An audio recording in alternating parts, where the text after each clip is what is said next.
Salut tout le monde, c'est Raikou. On se retrouve aujourd'hui sur Black Ops 2 pour un gameplay HP Yemen. Pardon. On est en ligue au Scorpion DSR. Euh, alors aujourd'hui, je vais vous présenter mon deuxième épisode des Creepypasta. En particulier, je vais vous présenter l'histoire de Suicide Mouse. Donc c'est parti. Euh, je vais vous parler d'une histoire qui est tout de même un peu connue, je dois dire, mais bon, au cas où certains ne seraient pas au courant. Vous vous souvenez de ces anciens épisodes de Mickey Mouse en noir et blanc des années 30? Eh bien, il y a quelque temps, ils ont tous été repris afin de les numériser pour ressortir en DVD. Un seul n'est jamais ressorti. L'épisode est un loop. La séquence passe en boucle. On y voit Mickey en train de marcher devant un immeuble. Les séquences ne durent pas plus de 3 minutes. En fond, la musique ne ressemble à rien avec celle des autres épisodes de cette époque.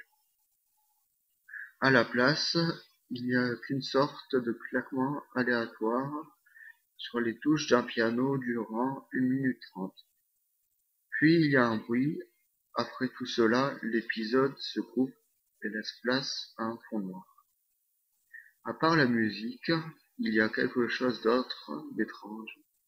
En effet, on y voit Mickey de toute façon bizarre. Il n'y est ni joyeux, ni dansant, ni souriant, comme à son habitude.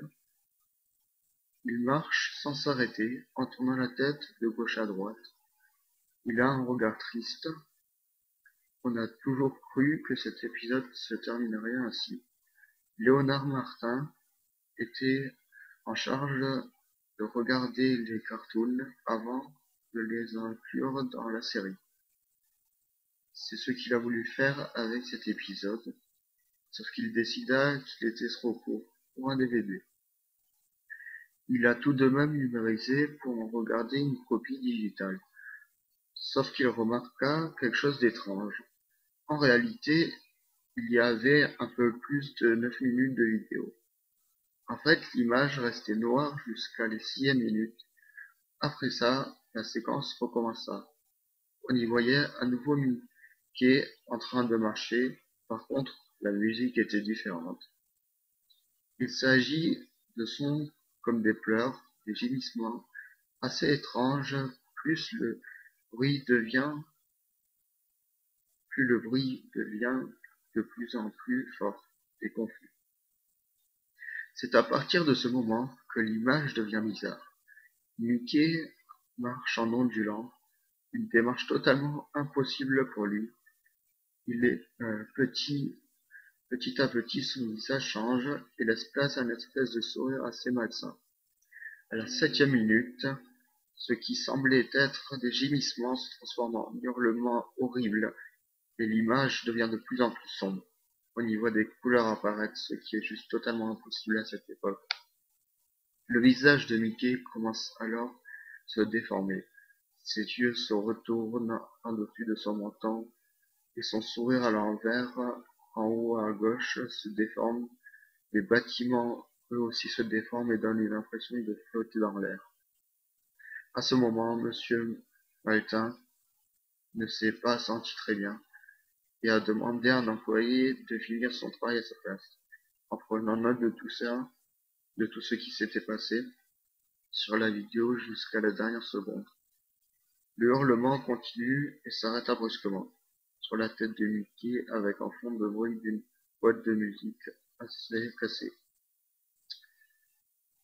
Il reste plus de 30 secondes après cela, et personne ne sait réellement ce qu'on y voit. Le dernier témoignage est celui d'un vigile qui faisait la ronde à l'extérieur de la salle. Apparemment, à la fin de la séquence, l'employé est sorti tout pâle de la salle en trébuchant. Il a répété 7 fois. La vraie souffrance est inconnue. Puis il a pris l'arme du vigile et s'est suicidé. La dernière image serait une page écrite en russe qui dirait le spectacle de l'enfer ramène ses voyeurs là-bas. À part lui, personne n'a pu revoir. Les employés de Disney ont voulu s'approprier la séquence, mais ils ont tous perdu leur emploi. On a quand même retrouvé la vidéo pendant une très longue recherche sans texte russe à la fin. Donc voilà, c'était le creepypasta Suicide Mouse. Donc on va maintenant se focaliser un peu plus sur le gameplay, du coup je pense. Donc là on est actuellement à 4 minutes 21. On est sur un score de 114 à 90 pour nous. Bon, là, je suis en train de les dégober un peu. Ouais. On va dire que c'était un peu dérendi, quoi. En plus, j'étais en compagnie de la Surshoot, qui est vachement un bon joueur. Dédicace à lui. Oh. Mais sur SN Appel Skype, Jean-Louis. Mais oui, c'est Jérôme le random. Désolé, je vais te voir. Et donc, je reprends. J'en étais où? Donc, on était à du 115-100.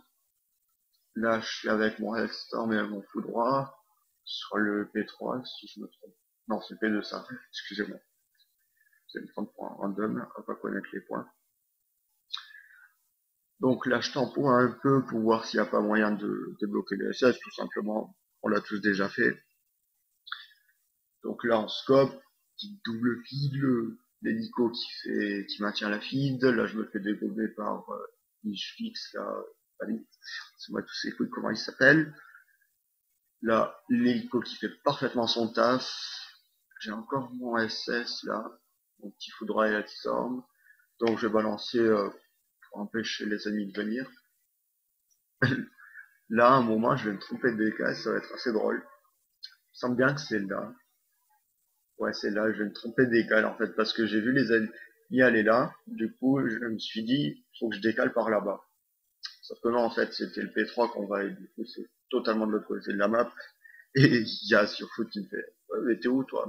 Moi, je fais la décolle, mais non, non, toi, t'es paumé en fond de map. Ouais, c'est vrai, c'est le P3. Et merde. Donc là, on est à du 154-125, posé. On va voir le tableau des scores un coup. 36-7, bon, voilà. On carie pas mal. Presque le -2, mais bon. On a été stoppé là par les deux gars. En même temps, c'est dur, ces situations. 2 contre 1. Faut vraiment avoir l'avantage du duel pour le gagner. Ou être un gros PGM. Ou avoir de la cour. Ou une score silencieuse. Mais bon, bref, on va pas rentrer dans les détails. Parce que bon, ça intéresse pas grand monde, je pense. Donc, là, on va faire la bonne décale, cette fois. Prendre de l'assistance, parce qu'on se fait douiller, nous. Là, je me prends un petit bullshit par la scarache. Bon, je sais pas si c'est vraiment bullshit, mais je trouve, personnellement, que j'aurais quand même pu le fraguer. Et qui m'a mis pas beaucoup de balles.